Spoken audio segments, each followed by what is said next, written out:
ओम नमो भगवते वासुदेवाय। ओम नमो भगवते वासुदेवाय। ओम नमो भगवते वासुदेवाय। ओम नमो भगवते वासुदेवाय। ओम नमो भगवते वासुदेवाय। ओम नमो भगवते वासुदेवाय। ओम नमो भगवते वासुदेवाय। ओम नमो भगवते वासुदेवाय।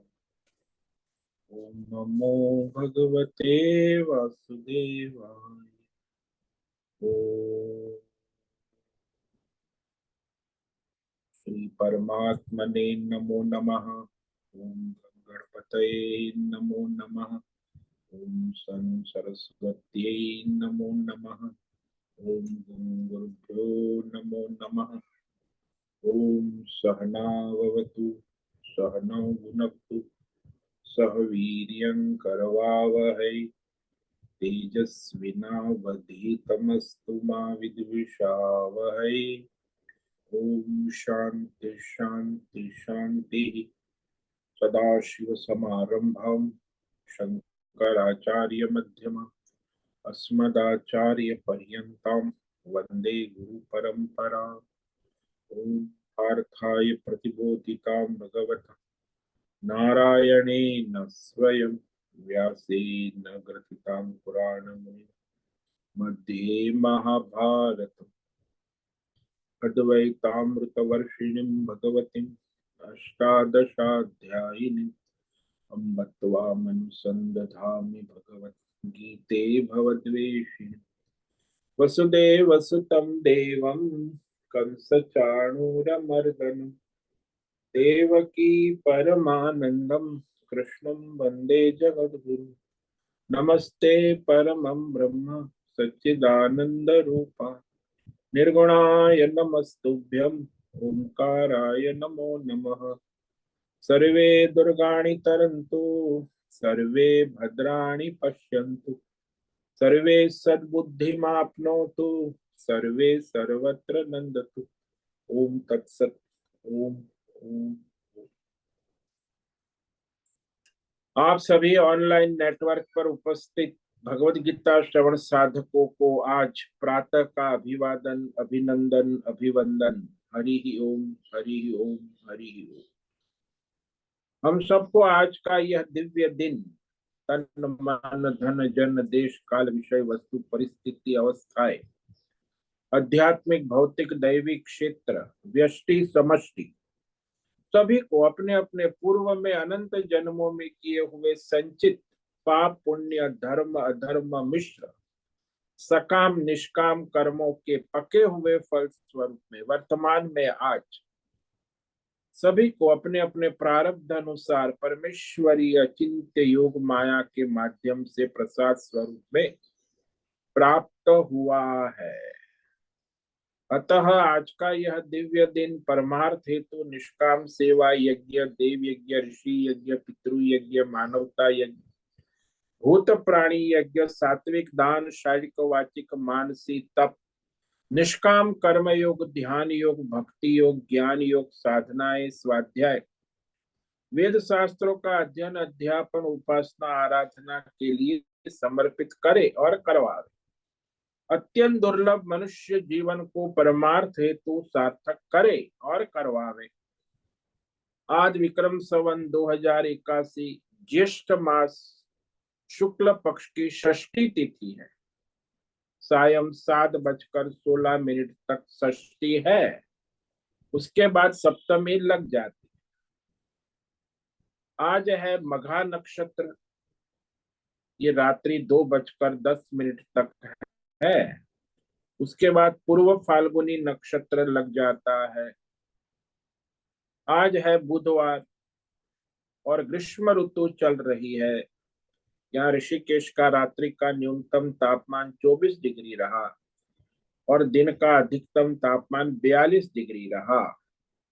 वायु की गति 5-10 किलोमीटर प्रति घंटा चल रही है।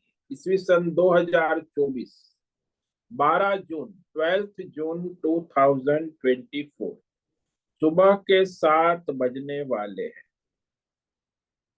कलयुग का प्रथम चरण 5250वां वर्ष, 7वां वैवस्वत मनवंतर, श्वेत वराह कल्प, ब्रह्मा जी का 26वां दिन और 51वां वर्ष अभी चल रहा है। तो ऐसे अनंत कोटि ब्रह्मा और ब्रह्मांडीय परमेश्वरी अचिंत्य योग माया में हमारा यह एक ब्रह्मांड, इस ब्रह्मांड में यह पृथ्वी लोक में समुद्र के ऊपर जम्बू द्वीप में विश्व का एकमात्र वैदिक राष्ट्र भारत में उत्तर हिमालय प्रांत में उत्तराखंड राज्य में टिहरी जिले में हिमालयन शिवालिक पर्वतमाला के अंतर्गत मणिकुट पर्वत के ऊपर नीलकंठ महादेव के सामने ऋषिकेश नगरी में मुनि की रेती प्रांत में शीशम झाड़ी अवधूतवाड़ा आश्रम के सी ब्लॉक के पहले माले से 5 नंबर कमरे से गंगा किनारे से हम स्वामी उत्तमानंद सरस्वती भगवद गीता के आचार्य शिष्य स्वामी चिन्मयानंद सरस्वती महाराज कैवल्याद्वैत वेद व्यास भगवद पाद शंकराचार्य श्रृंगेरी संन्यास परंपरा से शिक्षित दीक्षित सनातन वैदिक भारतीय हिंदू धर्म अनुसार संपूर्ण भगवद गीता ज्ञान यज्ञ ऑनलाइन चैतन्यमय जीवन लाइव प्रसारण के अंतर्गत व्याख्यान माला में अध्याय 6 ध्यान योग के श्लोक नंबर 6 पर संस्कृत एवं हिंदी में व्याख्यान करेंगे। दिव्य पवित्र सरल व्यावहारिक सटीक पूर्ण वर्ण अक्षर पद वाक्य पंक्ति श्लोक अध्यायों की संगति संधि अन्वय शब्दार्थ वाक्यार्थ भावार्थ रहस्यार्थ के यथार्थ तात्पर्य सहित वैदिक शास्त्र वेदव्यास साहित्य शंकर भाष्य एवं परंपरागत सन्यासी आचार्यों की टीका टिप्पणी सहित आज का यह भगवद गीता व्याख्यान करेंगे। कृपया आप सभी श्रद्धा भक्ति ध्यान से परिपूर्ण होकर के यह दिव्य श्रवण साधना करें। इसमें से कुछ ग्रहण करे, कुछ धारण करे, कुछ अपने जीवन में चरितार्थ करे और उसमें निरंतरता लाए। अपनी अपनी आध्यात्मिक भौतिक दैवी अशांति द्वंद्व मोह विक्षेपों से रहित होकर के अधार्मिक अशास्त्रीय भ्रम भ्रांतियों से रहित होकर के अपने शरीर इंद्रिय प्राण मन वचन कर्म से एक रूप एकाग्र होकर के शुद्ध सात्विक सूक्ष्म भगवत विवेक बुद्धि करे।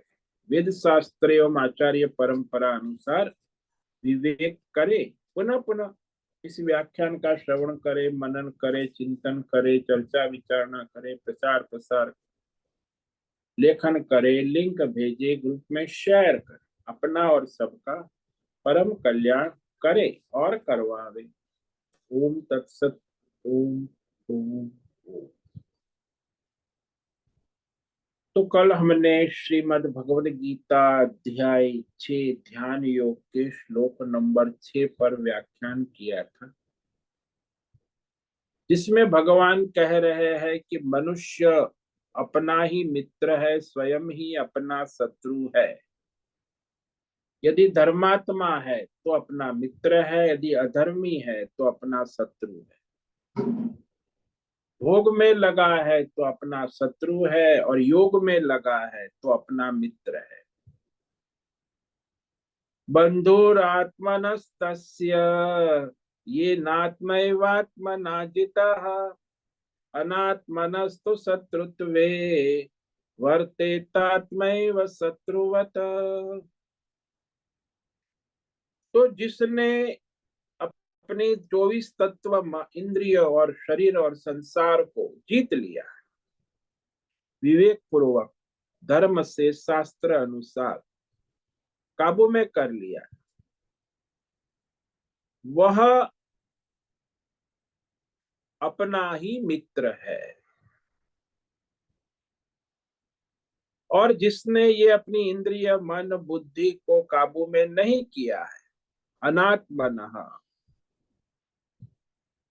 अधर्मी है, बहिर्मुख है, भोगी है, लौकिक भोग विलास में पड़ा है, तो वह आप ही शत्रु के समान अपने साथ शत्रुता कर रहा है, स्वयं ही अपना शत्रु है और अपना अनिष्ट करता है।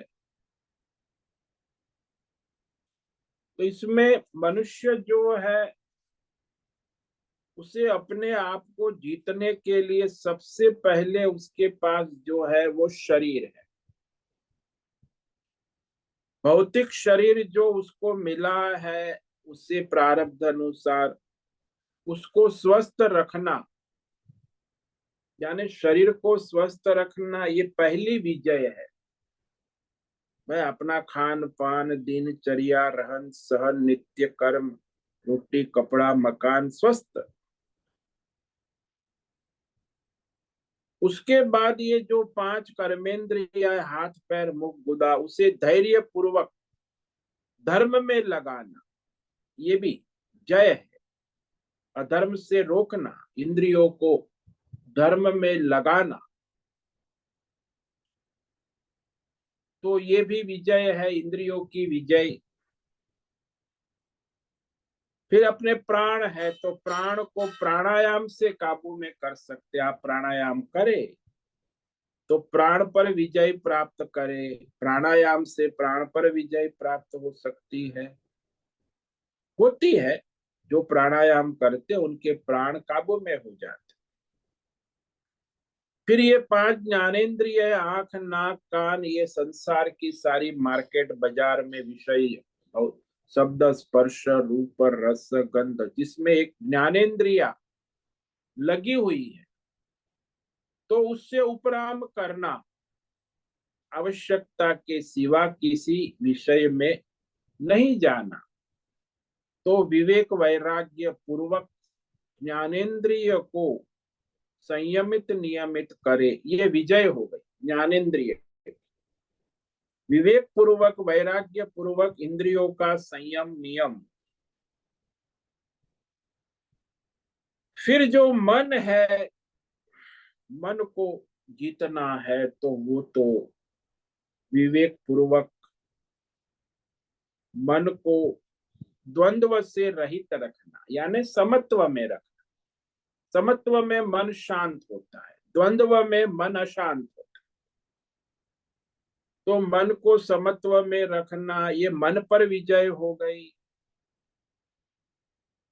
अब बुद्धि पर विजय प्राप्त करनी है, तो बुद्धि पर विजय प्राप्त करने के लिए शास्त्र अनुसार धर्म अधर्म, सत असत, नित्य अनित्य का विवेक, यानी बुद्धि को शुद्ध रखना सत्संग के द्वारा, तो बुद्धि पर विजय प्राप्त होती है। विवेक होने से बुद्धि पर विजय होता है। और उसके बाद ये जो अज्ञान है कि मैं जीवात्मा हूं, उस जीवात्मा रूपी अज्ञान पर विजय प्राप्त करने के लिए आत्मज्ञान, परमार्थ ज्ञान विज्ञान में लगना, कि मैं जीवात्मा नहीं हूं, मैं परमात्मा का स्वरूप हूं, परमात्मा ही मेरा स्वरूप है। और ये अहंकार पर विजय प्राप्त करने के लिए वह परमात्मा में शरणागति समर्पण भाव रखना, तो परमात्मा में दृढ़ता से समर्पण शरणागति पूर्वक अहंकार को काबू में जीत सकते हैं। तो 24 तत्व को जिसने जीतना है, ये आवश्यक परमार्थ के लिए। नहीं तो मनुष्य अपनी कामना वासना अनुसार इस 24 तत्वों का गुलाम हो जाता है। उसे काबू में करना है तो फिर धर्म शास्त्र परंपरा आचार्य के अनुसार चलना। तो जो भोग प्रवृत्ति है, विषय भोग बहिर्मुख प्रवृत्ति है, उसे रोककर उसे अंतर्मुख करना। तो अंतर्मुख करने का प्रयास है, ये मनुष्य को परमार्थ की ओर ले जाता है। अब ये मनुष्य जो है, ये सारे इंद्रिय, शरीर, प्राण, मन, बुद्धि, चित्त, अहंकार, यानी स्थूल शरीर, सूक्ष्म शरीर, सारे 24 तत्वों पर काबू पाना आवश्यक।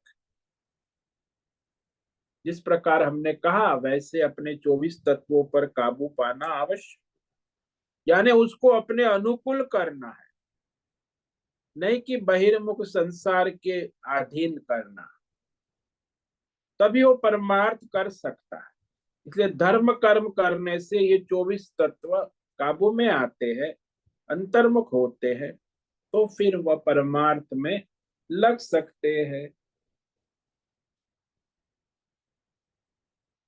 तो यहाँ जितनी भी उपासना है, साधना है,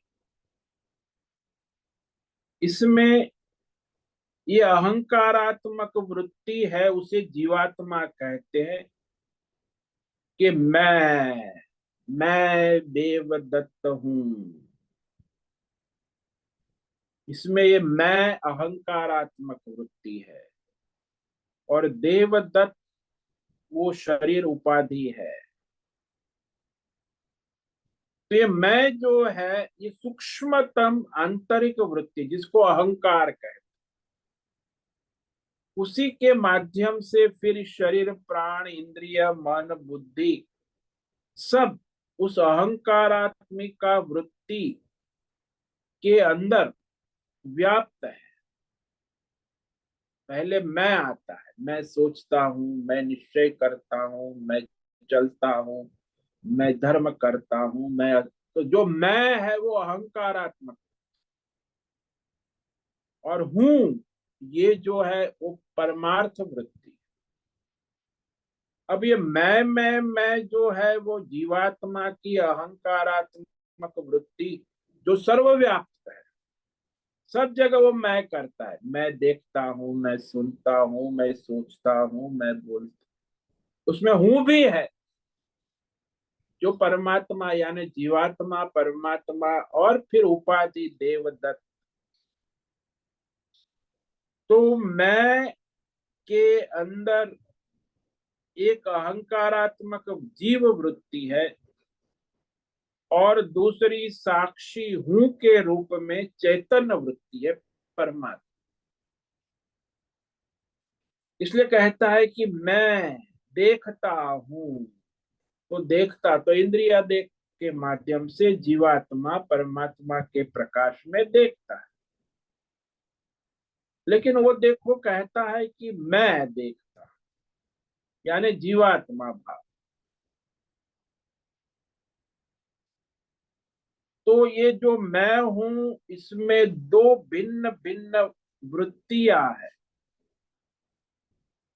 और इस मैं और हूं को अलग करना बड़ा मुश्किल है, क्योंकि मैं देवदत्त हूं, इसमें मैं जो है वो जीवात्मा है, और हूं जो है वो परमात्मा है, और देवदत्त वो शरीर उपाधि है।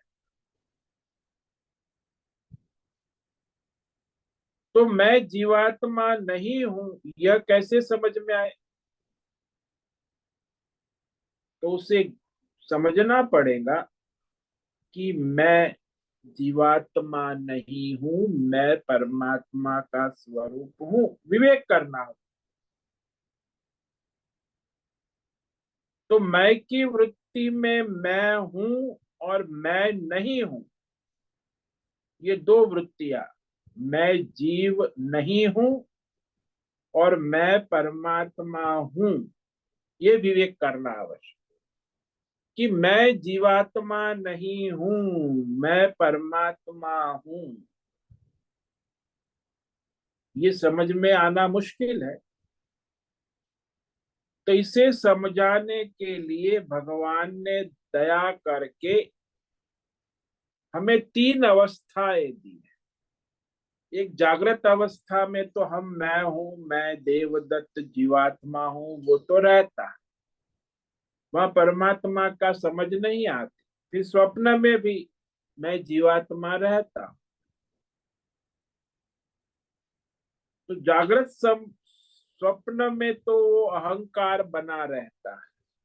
मैं देखता हूं, मैंने सपना देखा, मैं जागृत।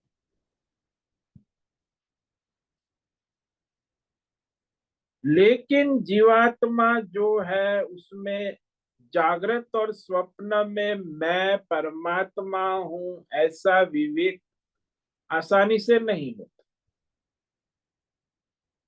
लेकिन जब आप सुषुप्ति में चले जाते हो, गहरी नींद में चले जाते, तो गहरी नींद में हमें दो प्रकार की वृत्ति होती है। मैं सो गया और मैं कुछ नहीं जानता, अच्छी तरह से। तो सुषुप्ति में मैं हूं यह भी प्रतीति नहीं होती, क्योंकि अज्ञान है।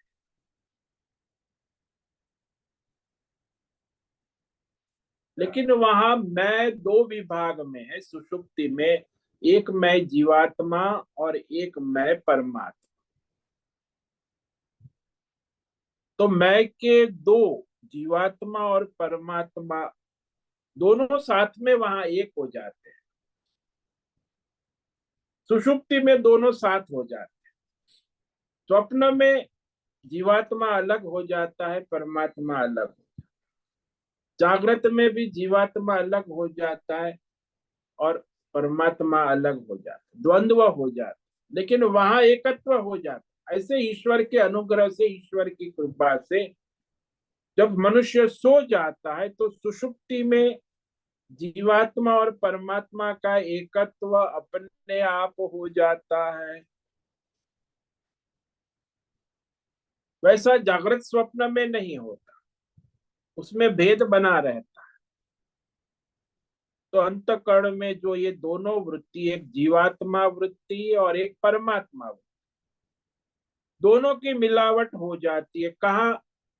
जागृत में तो हो ही गई है, और दोनों स्वप्न में भी हो गई। सुषुप्ति में भी दोनों की मिलावट है, लेकिन दोनों साथ में है। यहाँ द्वंद्व है, दोनों अलग, जागृत में और स्वप्न।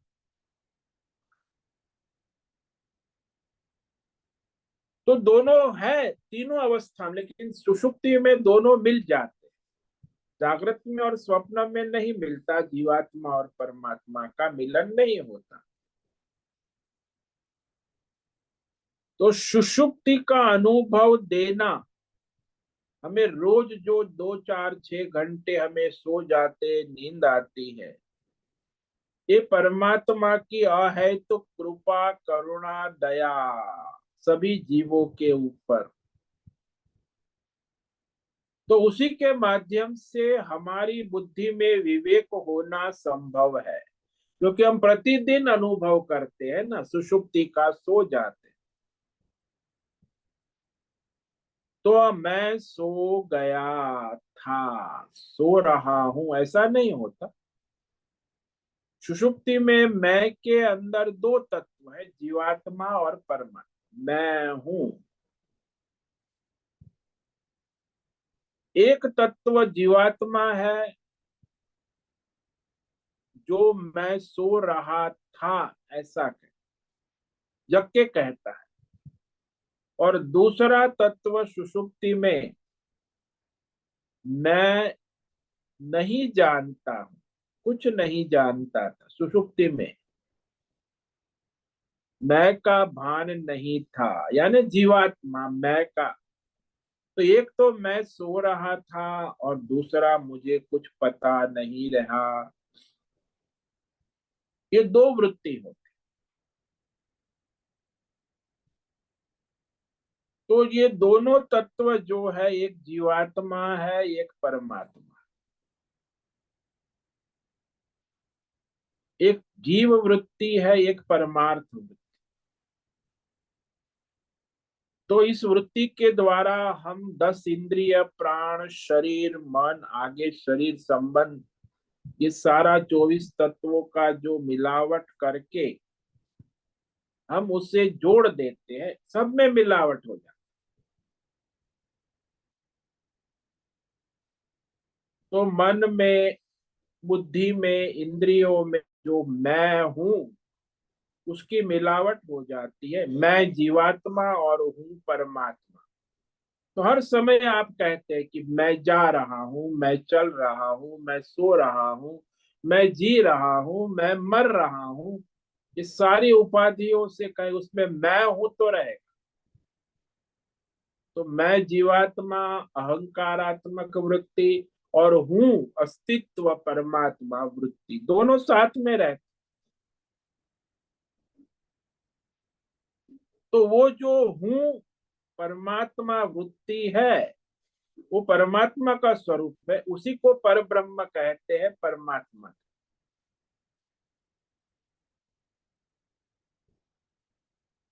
यदि हम हमारी सारी वृत्ति और प्रवृत्ति को परमात्मा की तरफ ले जाते हैं 24 तत्वों के द्वारा, तो फिर हम परमार्थ में आगे बढ़ते, इस 24 तत्वों को जीत सकते हैं। परमार्थ में लगाएंगे, धर्म में लगाएंगे, तो ये 24 तत्व जो है उसको काबू कर सकते हैं।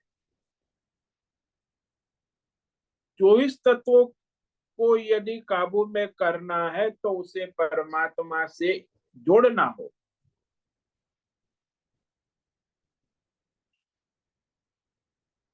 तो वो अपने परमात्मा को जोड़ने के लिए उसे निरंतर सावधान रहकर अपने शरीर के 24 तत्वों का जो संबंध है उस संबंध परमात्मा से जोड़ना होगा। यदि वो संसार से जोड़ेगा, 24 तत्व यदि बहिर्मुख हो गए तो परमात्मा से विमुख हो जाएगा। और 24 तत्व अंतर्मुख हो गए, परमात्मा से जुड़ गया अंतर्मुख, तो परमात्मा से संबंध में आगे बढ़ेगा।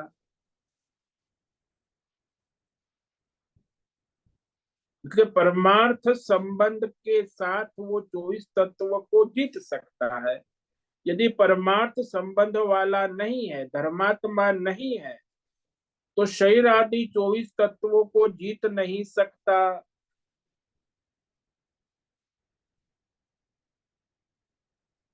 क्योंकि संसार और शरीर आदि 24 तत्वों का संबंध जो है उसे संसार के बंधन में डालता है।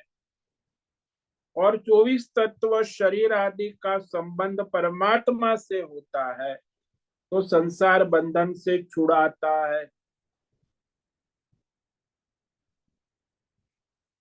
तो यहाँ यही कह रहे हैं कि ये जो 24 तत्व है उसको भीतर परमार्थ में लगाने के कारण ये 24 तत्वों को आपने जीत लिया।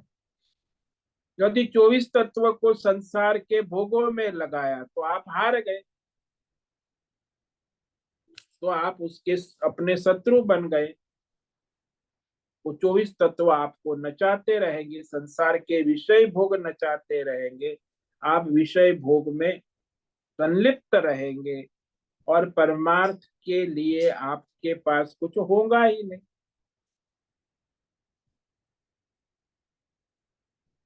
तो ये जो 24 तत्व है परमात्मा की तरफ नहीं ले जाना चाहते, तो तुम अपने बहिर्मुख प्रकृति से भौतिक अध्ययन संसार में कामना कर्म से आसक्त होते हैं।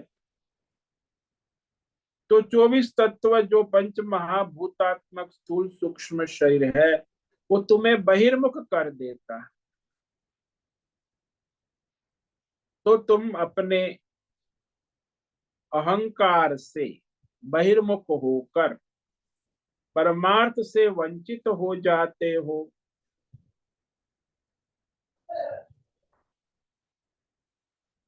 तो एक है अंतर्मुख होना और दूसरा है बहिर्मुख होना। 24 तत्व तो वही है, परमार्थ में धर्म में लगाना उसको, 24 तत्व को बाहर संसार के भोगों में बहिर्मुख, बहिर्मुखता ये शत्रुता है, और 24 तत्वों की अंतर्मुखता ये मित्रता करता है, या यही कह रहे।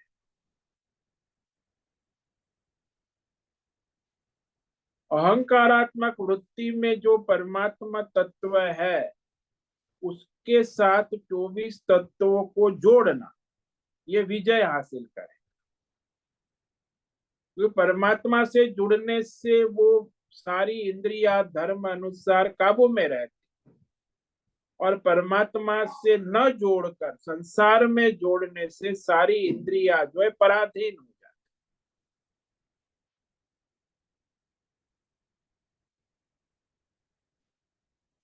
इसलिए इसे जीतना यानी अंतर्मुख करना, धर्म और परमार्थ में लगाना, यही जीत है, स्वयं अपनी जीत। जीतना अर्थात वश में कर लेना, अंतर्मुख में कर लेना, काबू में कर लेना। ये 24 तत्व जो है वो आपके अधीन है या आप 24 तत्व के पराधीन है, ये आपको सोचना। तो जिसके 24 तत्व अपने अधीन है उसने उसको जीत लिया है, संसार को, शरीर। और जिसके 24 तत्व बहिर्मुख है, विषय भोग में पराधीन है, तो उसने अपने को पराधीन करके वह हार गया है, शत्रु बन गया है अपना।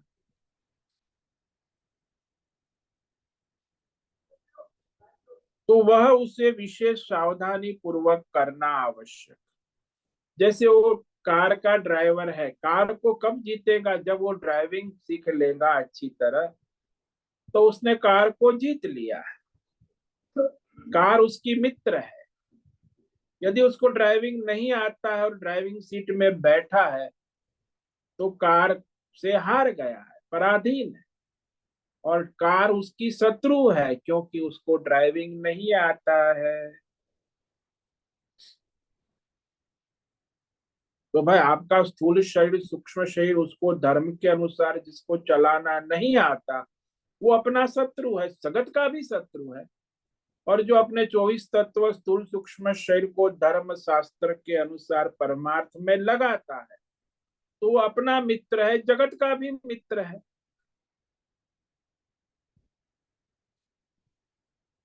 इसीलिए यह भगवान ने कहा अनात्मनः, जिसने इस प्रकार से अपने 24 तत्व को नहीं जीता है, यानी बहिर्मुख है, भोग में लगा है, उसके देह इंद्रिय 24 तत्व अधर्म में लगे हैं, तो शत्रु की तरह है।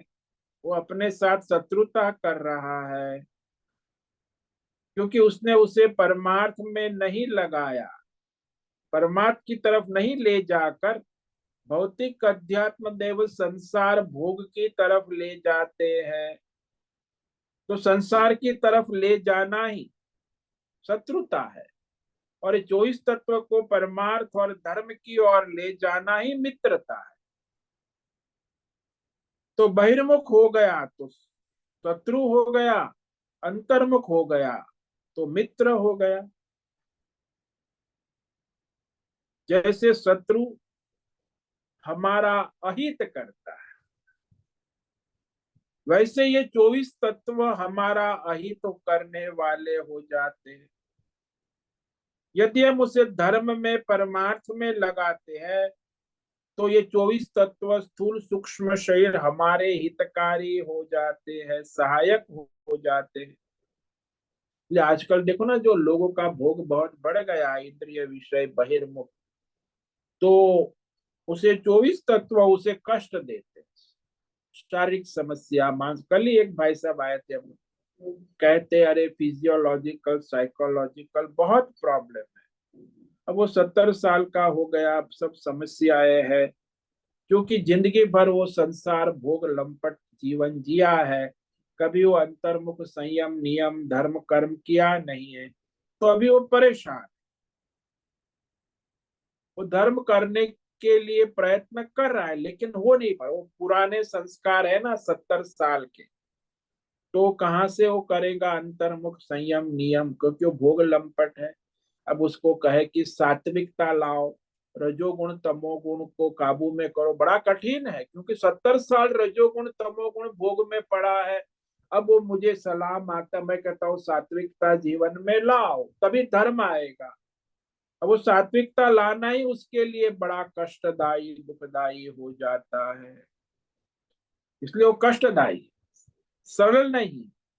जो तमोगुणी होता है उसे रजोगुण में आना कष्टदायी है, रजोगुणी है उसे सत्व गुण में आना कष्टदायी। तो जो पकोड़े भजिया लड्डू पेड़ा नमकीन बिस्कुट चाय कॉफी, उसको कहे कि भाई फल लो जूस लो मट्ठा लो, तो कहेंगे अरे ये कोई खाने की चीज है, उसके लिए कष्टदायी है। फल खाना कष्टदायी, लेकिन पकोड़े खाना आनंददायी, क्योंकि उसके संस्कार बन गए, स्वभाव प्रकृति बन गई। वो अपनी शत्रुता अपने सभी दवाएं भी खाता है, बीमार स्वस्थ भी होना चाहता है, आशीर्वाद भी मांगता है कि अब पकोड़े नहीं छोड़ना है, चाय पकोड़े तो खाने ही है। और फिर भगवान से प्रार्थना, हे भगवान मुझे स्वस्थ कर दो। डॉक्टर से भी प्रार्थना करता है कि मुझे ऐसी दवा दो कि मैं स्वस्थ, नहीं पकोड़े तो मैं खाऊंगा, चाय पकोड़े, तो चाय पकोड़े खा के वो स्वस्थ होना चाहता है।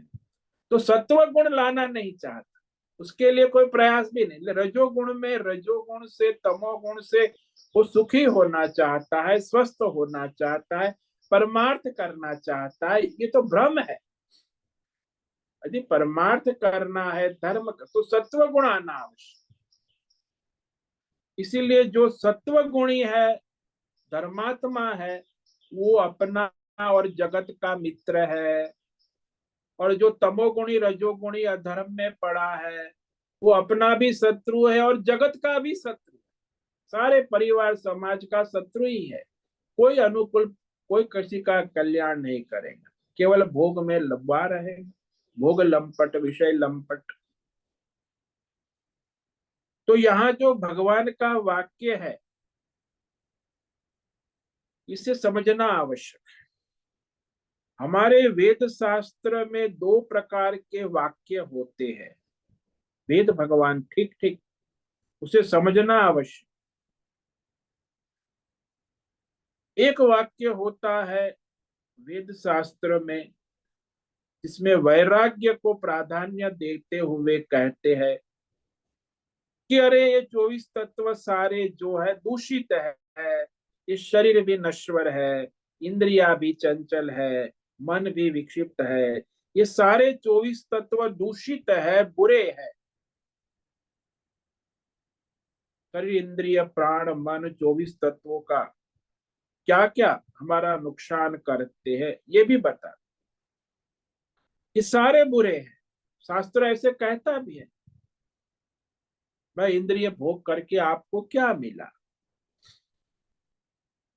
तो इस तरह एक तरफ 24 तत्व स्थूल सूक्ष्म शरीर को बुरा कहते हैं, दूषित कहते हैं, और दूसरी तरफ शास्त्रों में कहते 24 तत्व का ख्याल रखे, संभाल के रखे, इसी के द्वारा तुम्हारा धर्म और परमार्थ होगा।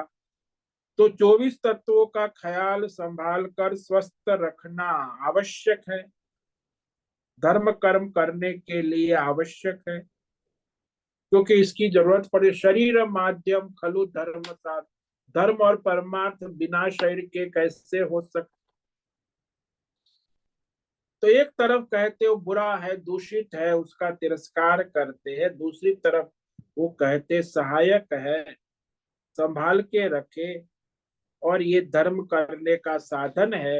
ये 24 तत्व जो है आपको ईश्वर के अनुग्रह से मिले हैं। तो शरीर माध्यम खलु धर्म साधनम, सारे धर्मों के कर्मों का साधन सबसे पहले ये स्थूल सूक्ष्म 24 तत्व शरीर है। केवल भौतिक शरीर नहीं समझना, सूक्ष्म शरीर और स्थूल शरीर दोनों। तो दो प्रकार के उपदेश है वेदों के शास्त्र के, तो कि नश्वर है नाशवंत है, इसका वैराग्य करो। दूसरी तरफ कहता है इसे संभालो, इसे परमार्थ में धर्म में लगाओ। तो एक तरफ कहता है कि 24 तत्व बुरे हैं, और दूसरी तरफ कहते ये 24 तत्व अच्छे हैं जो आपको धर्म में लगाने। तो इस वाक्यों को देखकर कई बार हमें संदेह दुविधा हो जाती है कि ये क्या करे। ये 24 तत्व स्थूल सूक्ष्म शरीर का विवेक कैसे करे? तो समाधान भगवान ने यहाँ बतला दिया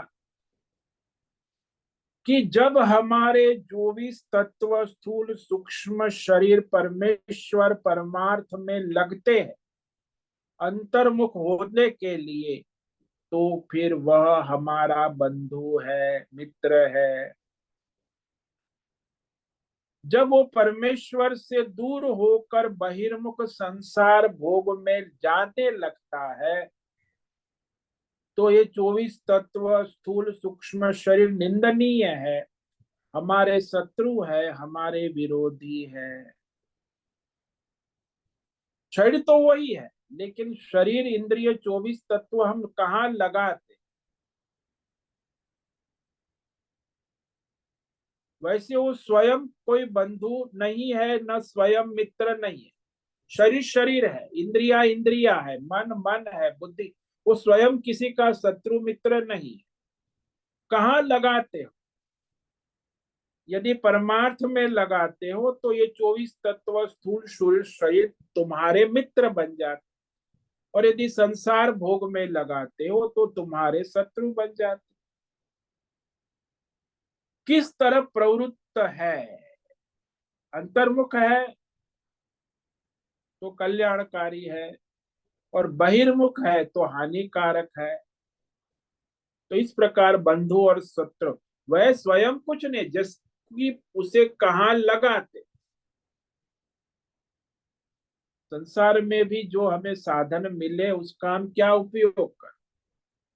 जैसे आपको मोबाइल मिला है, मोबाइल में आपको अच्छी चीज भी है और बुरी चीज भी है। यदि आप अपने मोबाइल को बुरी चीज में लगा देते हैं तो मोबाइल आपका शत्रु हो गया। यदि मोबाइल को आप अपने अच्छी चीजों में लगा देते तो वो मोबाइल आपका मित्र हो गया। मोबाइल तो मोबाइल है, लेकिन उसको कहाँ लगाया आप? इस प्रकार विचार करना होगा कि जब मनुष्य धर्म की ओर चलता है, परमार्थ की ओर चलता है 24 इंद्रियों के द्वारा, 24, तो वो अपना मित्र बन जाता है। इसलिए शरीर का ध्यान रखना, देखभाल नहीं रखोगे तो बीमार पड़ जाओगे। बीमार पड़ जाओगे तो अस्वस्थ होकर तुम धर्म क्या करोगे, परमार्थ क्या करोगे? शरीर अस्वस्थ है, परेशान हो, तो फिर क्या धर्म क्या परमार्थ? कोई योग नहीं हो सकता, भोग भी नहीं हो सकता, ना योग हो सकता। इसीलिए शरीर को, स्थूल शरीर सूक्ष्म शरीर को स्वस्थ रखना ये सबसे पहली जिम्मेदारी। स्वस्थ रख के फिर परमार्थ में लगाना ये दूसरी जिम्मेदारी। यदि स्वस्थ रखकर यदि संसार भोग में लगाना तो दुर्गति का मार्ग, स्वस्थ रख के परमार्थ में लगाए तो उन्नति का मार्ग। किंतु शरीर को स्वस्थ ठीक ठाक रखना ये प्रधान कारण नहीं हो सकता। ये गौण है कि भाई शरीर स्वस्थ, लेकिन उसको लगाएंगे कहाँ? परमार्थ में लगाएंगे कि संसार भोग में लगाए? धर्म परमार्थ करने से वो सहायक हो जाए। तो एक तरफ शत्रुता का परिचय दे रहे, दूसरी तरफ मित्रता का परिचय दे।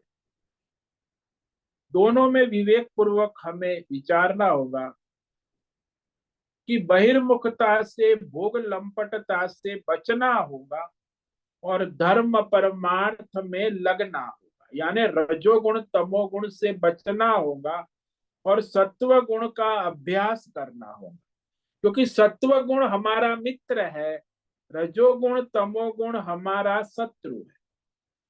धर्म परमार्थ से बात, क्योंकि रजोगुण तमोगुण आपको संसार भोग में ले जाएगा और सत्व गुण आपको धर्म की ओर, परमार्थ की ओर ले जाएगा। इसीलिए 24 तत्व जो है वो तो भगवान की कृपा से मिले हैं सबको, स्थूल शूल पंच महाभूत, पंच प्रकार के विषय, इंद्रिया, मन, बुद्धि। तो इसीलिए शास्त्रों में कहा, निंदा कब की? कि जब आप उसको संसार भोग में लगाओ तो ये आपकी इंद्रियों की निंदा होती है, और जब आप इस 24 तत्व को परमार्थ में लगाओ तो उसकी प्रशंसा होती है कि अरे आपने अपने शरीर इंद्रियों का सदुपयोग किया। संसार में भी ऐसा ही है ना, भाई किसी को आपने कुछ दे दिया। ये भी थोड़े दिन पहले ही एक लड़की के बहुत गर्मी है, पैर चप्पल नहीं है, तो मैंने उसको दिए 80 रुपये। तो 80 रुपये चप्पल लाने के लिए दिए, तो उसने तो 80 रुपये के चप्पल ना लाकर वो दोनों उन बहनों ने आइसक्रीम खा ली। ठंडी के मौसम में खा लिया। दूसरे दिन पूछा, बोले क्या किया? बोले आइसक्रीम खा ली। अब निंदा हुई, बोला तो अब चप्पल के पैसे भी नहीं मिलेंगे, आगे भी नहीं मिलेंगे। अरे तुझे मैंने 80 रुपये चप्पल लाने के लिए दिए थे, तूने आइसक्रीम खा ली, तूने बहन के साथ पार्टी कर। तो वो जो पैसा मैंने दिया था उसकी निंदा हुई, उसने उसे सही मार्ग में नहीं लगाया, अधर्म में लगा। आइसक्रीम खाई अच्छी बात है, लेकिन वो उसका प्रयोजन था ही। आइसक्रीम कोई बुरी चीज नहीं है, ठंडी है, उसको गर्मी है, ठंडक कर दी, अच्छा भी लगा, लेकिन वो निंदनीय हो गया। और चप्पल जो है वो नहीं लाया, तो वो उसका जो है प्रशंसा का विषय नहीं रहा, निंदा का विषय हो गया। फिर उसको मैंने डांटा, उसकी माँ ने भी डांटा, अरे तूने क्या कर दिया, महाराज ने दिया था चप्पल के लिए और तू आइसक्रीम खा गई।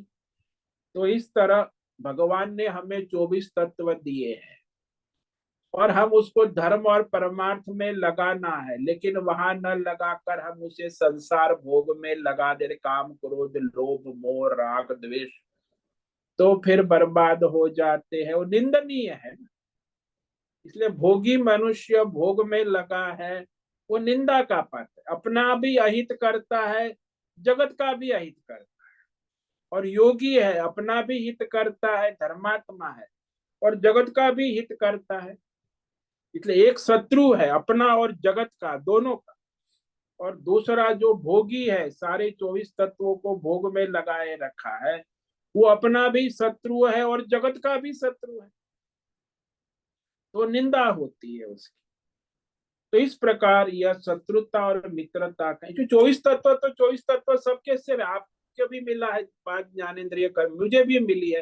हर मनुष्य को भगवान ने 24 तत्व दिए हैं, लेकिन उसको आप लगाते कहाँ है? बाहर लगाते हैं कि अंदर लगाते? धर्म में लगाते हैं कि अधर्म में लगाते? परमार्थ में लगाते हैं कि संसार भोग में लगाते? बस वही आपकी शत्रुता मित्रता का कारण बन जाता है। यदि ये हमारे बंधु बन गए, सहायक हो गए, 24 तत्व हमें अनुकूल हो गए, अंतर्मुख हो गए, तो हमें क्या लाभ होगा? अब ये भगवान कह रहे हैं, जिसने इस 24 तत्व को धर्म के अनुसार अंतर्मुख परमार्थ में लगा दिया है, उसे क्या लाभ होगा? ये अब आगे के श्लोक में भगवान कहते हैं। वो जीतने का फल, 24 तत्वों को परमार्थ में धर्म में लगाने का लाभ क्या है, परिणाम क्या होगा, ये 7वें श्लोक में भगवान कह रहे हैं। इसको हम आज पढ़ेंगे, इस पर विचार कल करेंगे। जितात्मन प्रशांतस्य परमात्मा समाहितः शीतोष्ण सुख दुखेषु तथा मानापमानयो। जिसने ये 24 तत्व स्थूल सूक्ष्म शरीर के संघात पर विजय प्राप्त कर, यानी अंतर्मुख धर्म में लगा, अत्यधिक काबू संयमन नियमन कर लिया है, तो वह धर्मात्मा परमात्मा की ओर बढ़ता है। और परमार्थ योग साधना, कर्म योग, ध्यान योग, भक्ति योग और ज्ञान योग के द्वारा उसे परमार्थ ज्ञान हो जाता है। तो इस तरह जो परमार्थी है, योगी है, उसे सलाह भी दी गई कि तुम परमार्थ में लगे हो तो ठंडी गर्मी आएगी, सुख दुख आएगा, मान अपमान आएगा, तो सभी प्रकार के द्वंद्वों में समत्व बुद्धि रखना, यानी भगवत बुद्धि, आत्मा बल रखना, भगवत बुद्धि से अपनी योग साधना करना। क्योंकि यदि आप फिर द्वंद्व में आ गए, अरे बड़ी ठंडी है, बड़ी गर्मी है, सुख है, दुख है, मान है, अपमान है, द्वंद्व, तो फिर परमार्थ नहीं कर पाएंगे। फिर वो द्वंद्व से फिर वो विषय की ओर बहिर्मुख हो जाए। तो द्वंद्वों को काबू में रखना, सम रहना और परमार्थ में लगना, तो इस पर हम कल विचार करेंगे। तो आज जिस श्लोक पर विचार किया उसमें मनुष्य आप ही अपना मित्र है, आप ही अपना शत्रु है, इसका रहस्य भगवान ने कह दिया। बंधुरात्मा न तस्य ये नात्मैवात्मना जितः अनात्मनत्व शत्रुत्वे वर्तेतात्मैव शत्रुवत। ये ना आत्मना आत्मना जित, जिसने अपने 24 तत्वों को, जीवात्मा को जीत लिया है, मतलब धर्म में लगा दिया है, परमार्थ में लगा, तो वह अपना मित्र है। और जिसने अपने शरीर, इंद्रिय और 24 तत्वों को बहिर्मुख कर दिया है, अधर्म में लगाया है, भोग में लगाया है, जिसने इसको काबू में नहीं किया है, वह अपना शत्रु है, अपने साथ शत्रुता का व्यवहार कर रहा है। इस प्रकार संसार में जो मनुष्य धर्मात्मा है, परमार्थी है, वो अपना भी मित्र है और जगत का भी मित्र है। और जो अधर्मी है, भोगी है, लंपट है, स्वार्थी है, तो वह मनुष्य बहिर्मुख भोग में पड़ा हुआ अपना शत्रु है और जगत का भी शत्रु ही है, शत्रुता की जैसा ही व्यवहार करता है। ओम नमो नारायणाय, ओम नमो नारायणाय, ओम नमो नारायणाय, ओम नमो नारायणाय, ओम नमो नारायणाय। ओम कायेन वाचा मनसेन्द्रियैर्वा बुद्ध्यात्मना वा प्रकृते स्वभावा करोमि यद्यत् सकलं परस्मै नारायणायेति समर्पयामि। ओम सर्वे भवन्तु सुखिनः, सर्वे सन्तु निरामया, सर्वे भद्राणि पश्यन्तु, मा कश्चित् दुःखमाप्नुयात्, अस्तु मा सद्गमय, तमसो मा ज्योतिर्गमय, मृत्योर्मा मृतंगमय। ओम पूर्णमद पूर्णमिदं पूर्णात् पूर्णमुदच्यते पूर्णस्य पूर्णमादाय पूर्णमेवावशिष्यते। ओम शांति शांति शांति। शंकरं शंकराचार्यं केशवं बादरायणं सूत्र भाष्य कृतौ वंदे भगवन्तौ पुनः पुनः।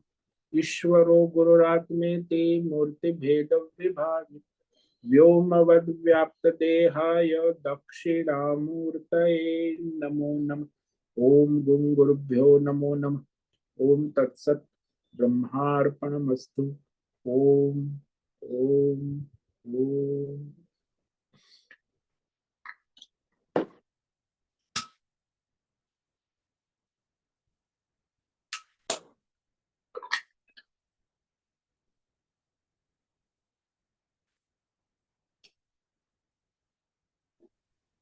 ओम नमो नारायण स्वामी जी। हाँ बोलो हेमा। स्वामी जी, आज का तो ये श्लोक बहुत बहुत बहुत ही महत्व का है, क्योंकि आपने बताया कि हम ही हमारे मित्र हैं और हम ही हमारे शत्रु हैं। हाँ जी। तो यहाँ जो आपने कहा कि सुसुप्ति अवस्था में जब भी हम परमात्मा से जुड़ जाते हैं और तभी हमें जो शक्तियां मिलती है, तो इसलिए क्योंकि उस समय हमारा मन बुद्धि सब लय हो जाता है, अहंकार मतलब अहंकार रहता ही नहीं है, इसीलिए हमको ये डायरेक्ट परमात्मा की शक्ति मिलती है। हाँ जी। तो वही अवस्था मतलब जागृत में हमें वही करना है। हमारा जो हाँ जी। अहंकार को हमें मतलब डाइल्यूट हो जाएगा, तभी वो परमात्मा की शक्ति हमें जागृत में भी मिल सकती है। हाँ, वही शक्ति निरंतर आपको 24 घंटे 24/7 मिल सकती है, यदि आप परमात्मा के साथ इस जुड़ गए। 24 तत्व जो आपके जो है परमात्मा में एक रूप हो जाए तो। हाँ, मतलब तो वहां जो भोग में जीवात्मा है, मैं वो पूरा अहंकार। तो मैं मेरा समाप्त हो जाता है ना। हाँ। मैं मेरा है तो संसार में भोग में लग गया। अब मैं हम्म। मेरा वहां कहाँ है, ना मैं हूं ना मेरा है। हम्म। सुषुप्ति में तो बस केवल परमात्मा है। ऐसे ही हम्म। यहाँ जागृत में भी यदि आप मैं मेरा छोड़कर रहो तो आप हम्म। परमात्मा से जुड़ गए। और क्या। तो उसके लिए आपने ये रास्ता बताया कि जो हमारे ये 24 तत्व है वो हमें परमार्थ के कार्य में लगाने हैं। हाँ, धर्म कार्य परमार्थ में तब जाके वो मैं मेरा हमारा छूटेगा। हाँ, नहीं तो कैसे छूटेगा।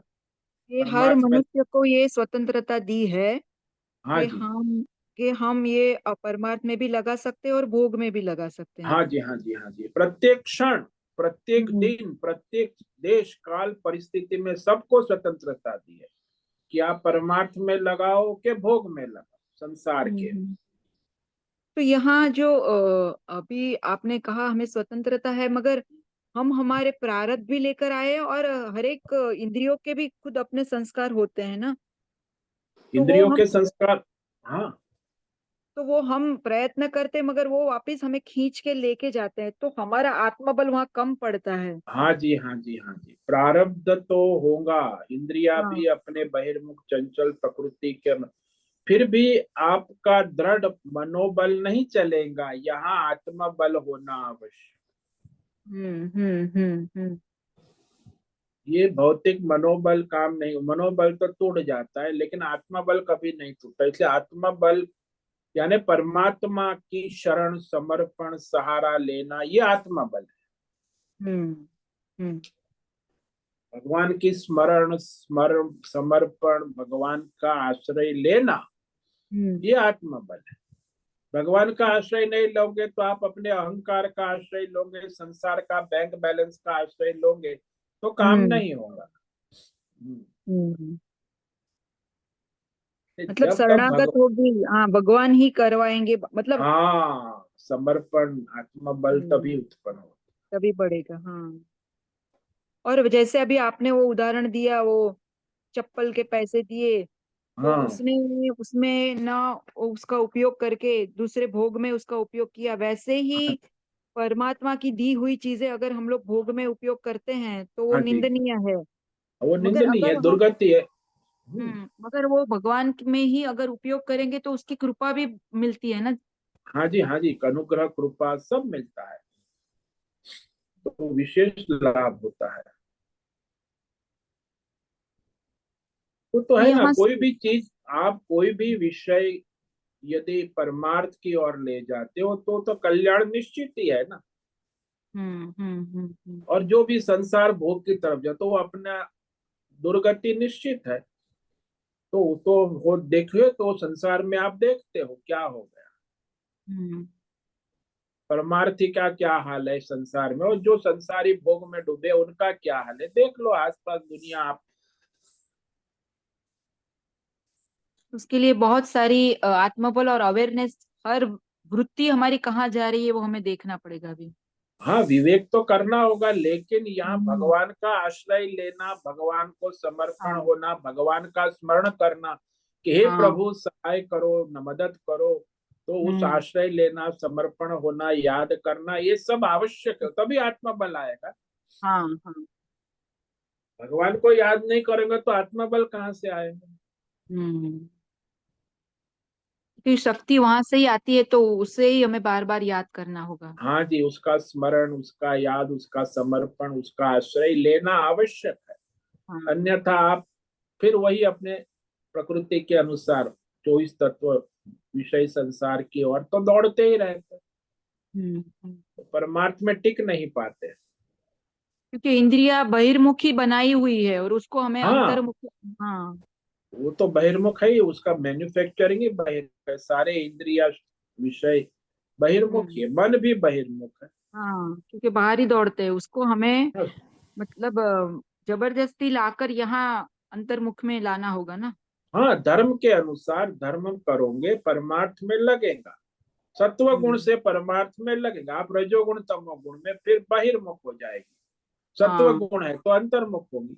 बस आपको हम्म। सत्व गुण का अभ्यास करना है, हम्म।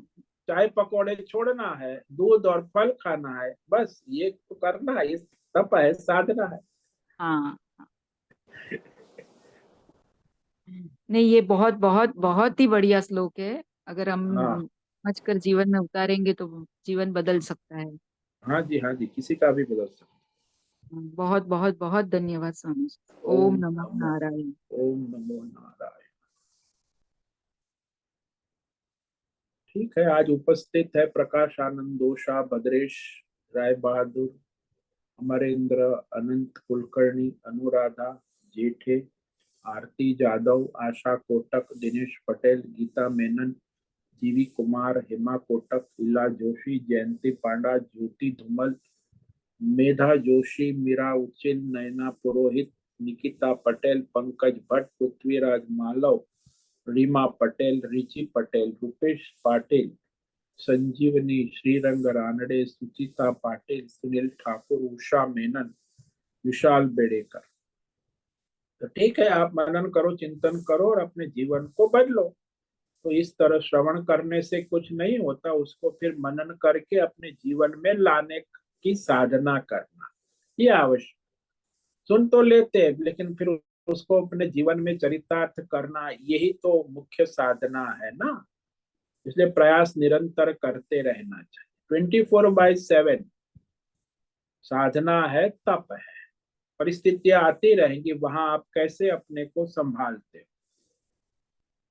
तो ये परमार्थ और धर्म करने की साधना निरंतर करते रहे। ठीक है, सभी साधकों को आज का ओम नमो नारायणाय, सबको आज का ओम नमो नारायण। ओम नमो नारायण ओम स्वामी। नमो नारायण सभी स्वामी। ओम ओम नमो नमो नारायण स्वामी। नारायणाय, ओम सबको नमो ओम नमो नारायण, आज ओम का नमो ओम नमो नारायणाय महाराज नारायण, जी। ओम नमो नारायण। बहुत से निवेदन है, आज का सत्संग पूर्ण करें। ओम नमो नारायणाय। आज का ये दिव्य सत्संग हम यही पूर्ण करते हैं। सभी साधकों को ओम नमो नारायणाय। सभी साधकों को ओम नमो ओम नमो नारायणाय। नारायणाय।